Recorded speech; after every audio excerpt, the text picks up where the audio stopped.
বন্ধুরা, আসসালামু আলাইকুম। আমরা সবাই কেমন আছি? দোয়া করতেছি সবাই ভালো আছো। এটাই কামনা থাকবে, সবাই ভালো থাকো।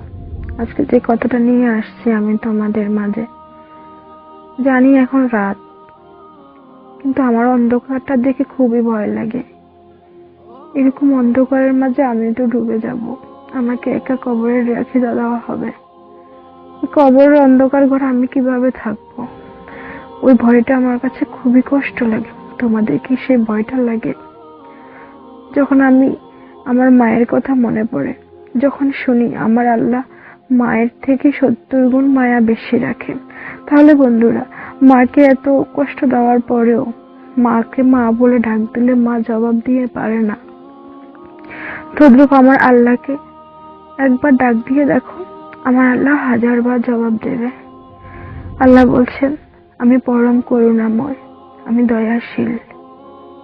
আমার কাছে তোমরা প্রার্থনা করো, আমি তোমাদের প্রার্থনা কবুল করব। নিজের দুঃখের কথা, কষ্টের কথা অন্য লোকের কাছে বলে নিজেকে কখনো ছোট করো না। নিজের কষ্টের কথা, নিজের অভাবের কথা, নিজের দুঃখের কথাগুলো নামাজের বিছানা বসিয়ে যায়, নামাজের উপরে বসে বসে আল্লাহর কাছে বল। তাহলে আল্লাহ শুনবে, তোমাকে নিয়ামত দান করবে। আমি পেয়েছি সেই নিয়ামত, আমি নিজে স্মরণ সাক্ষী। আমি আল্লাহকে বলতাম আমার কষ্টের কথা, আমার দুঃখের কথা। আল্লাহ আমার দুঃখ শুনেছে, আমার কষ্ট শুনেছে।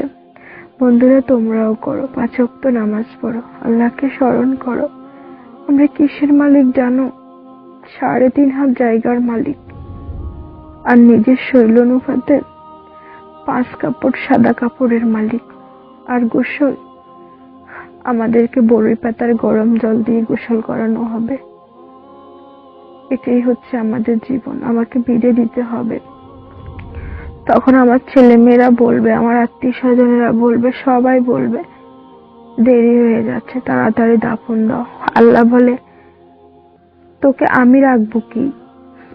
তোর আত্মীয় স্বজনেরা তো তোকে উপরে রাখতে যাচ্ছে না, তোর রূহ আমি নিয়ে আসার সাথে সাথে তোকে দাফন করার ব্যবস্থা করতেছে। এটাই হচ্ছে আমাদের ভবিষ্যৎ, এটাই হচ্ছে আমাদের জীবন। জন্ম যখন নিয়েছি, মৃত্যু হবেই, কিন্তু সেই মৃত্যুর ভয়টা আমার কাছে খুবই কষ্ট হয়। আল্লাহ পৃথিবীতে দিয়েছে পরীক্ষা নেওয়ার জন্য। আমি দেখতেছি অনেক কষ্ট হচ্ছে, কি করব? এখনকার মানুষের আচরণ দেখলে আরো কষ্ট লাগে। একটা বাড়ি করতে গেলে চাঁদা লাগে, মানুষের একটু টাকা হলে চাঁদা লাগে, একজনের মেয়ে বিয়ে দিতে গেলে চাঁদা লাগে। এটাই হচ্ছে জীবন। আল্লাহ সবাইকে হেদায়েত করুক।